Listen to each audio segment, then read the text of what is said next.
In this video, I want to talk you through the 7 primal movements that your body was really intended to perform.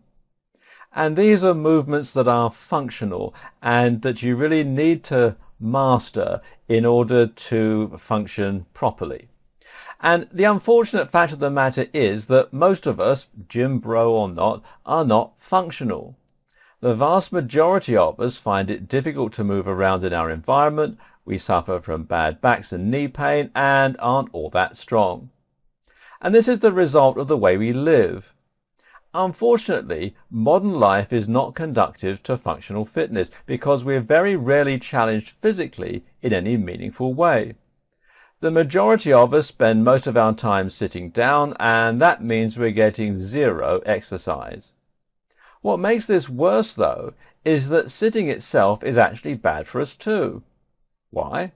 Because when we sit, we're forced into an unnatural position. Think about it. There were no chairs in the wild, so you would never have made this movement. When you sit at a desk, it forces your legs into a right angle. This means your hip flexors, the muscles that move your legs upward in front of you, will be shortened and tightened. At the same time, your hip extensors around the back will be stretched and elongated. Meanwhile, your pecs are going to be bunched up as your arms lean forward and your neck will be constantly pointing down at the screen. Your back will likely be rounded too, shoulders forward and diaphragm squashed by the weight of your upper body. In other words, you're gradually destroying your joints and musculature, and you sit like this for 8 hours a day, 5 days a week. And then you come home and sit like it some more. So, how will we relax in the wild? Simple. We'd squat. Squatting is the natural equivalent of sitting, and it's actually really good for us because it puts us in a full body stretch. Today, a fair proportion of people are actually incapable of squatting at all. Try it yourself. Are you able to completely squat down while keeping your heel flat on the floor? Now, this is considered one of the basic fundamental movements that all of us should be able to do. In fact, there are thought to be 7 of these primal movements, which are squatting, lunging, bending, pushing, pulling, gait, that's walking or running, and twisting. If you can't do these basic 7 things, then chances are that you're lacking in fitness, in flexibility and in general health, and it will very likely lead to injury and other problems somewhere down the line. So, can you guess where we're going with this? That's right, these are the basic movements that a good training program should be made up of. By training the 7 primal movements, you're able to strengthen yourself through all the regular movements that you might face in daily life, and that you're able to prevent injury in all of them.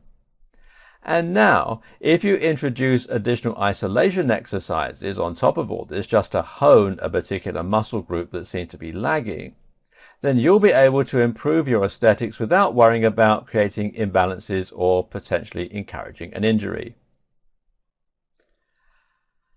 We briefly touched on the idea of compound movements in the first video, but just to reiterate, these are your movements that utilize multiple major muscle groups at once in unison.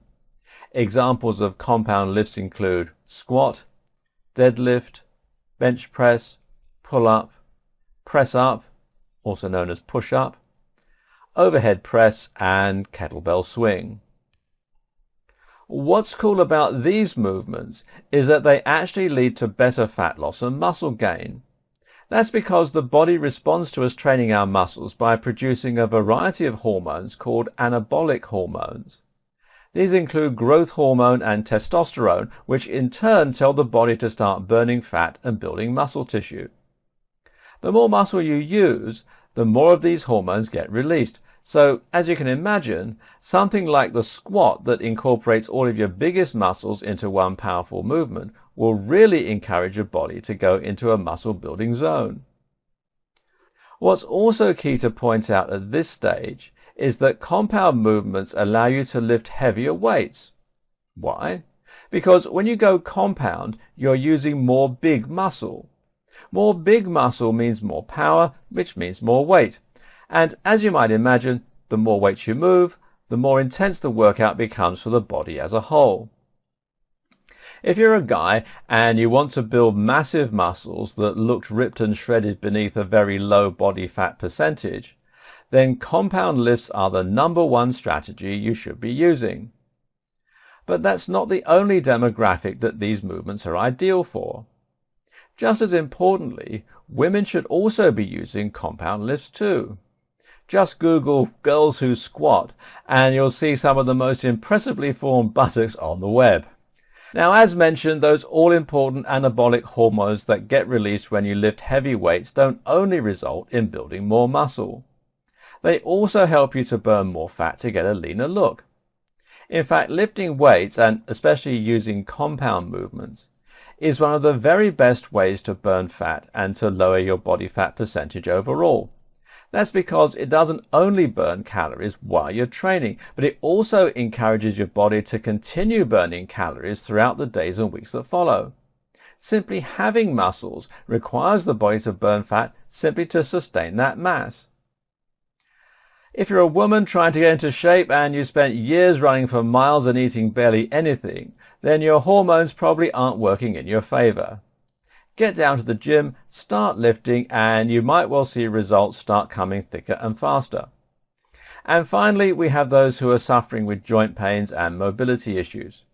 Perhaps you're elderly, perhaps you're recovering from some kind of injury. Either way, you find it difficult to get around and you're thinking that maybe, you shouldn't really be lifting heavy weights. Well, you probably don't need to be lifting really heavy weights, but there's nothing wrong with taking some lighter ones and still training these compound movements. Using compound lifts like these train your body to move correctly, and this is an excellent way to restore mobility and health. So with that in mind, what are the compound movements that you can use to start targeting the 7 primal movements? Well, here are some examples. First of all, there's squatting. And by that I mean things like squats, deadlifts, and kettlebell swings. Then there's lunging, and by that I mean lunges and side squats. There's bending, which means deadlifts, sit-ups, and leg raises. Then there's pushing, that's bench press, overhead press, push-ups or press-ups. Pulling, that's pull-up and rowing. There's gait, that's jogging, running and walking. And finally twisting, now that's heavy bag, twisting sit-ups and cable wood chop. So if you take these exercises and combine them into a workout, you have performed a routine that targeted every important movement the human body is capable of, that results in a huge amount of muscle and that puts the body into a highly anabolic state. Now, this is important. Before you try any of these movements, it's important that you learn how to do them properly.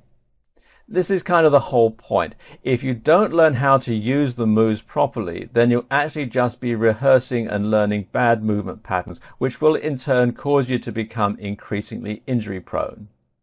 Little mistakes like rounding the back during a squat can even lead to an immediate injury, so make sure you find a trainer in the gym or someone who looks like they know what they're doing and ask for help. You can find plenty of instruction online, but nothing beats actually speaking with someone who can see your form and correct it in person.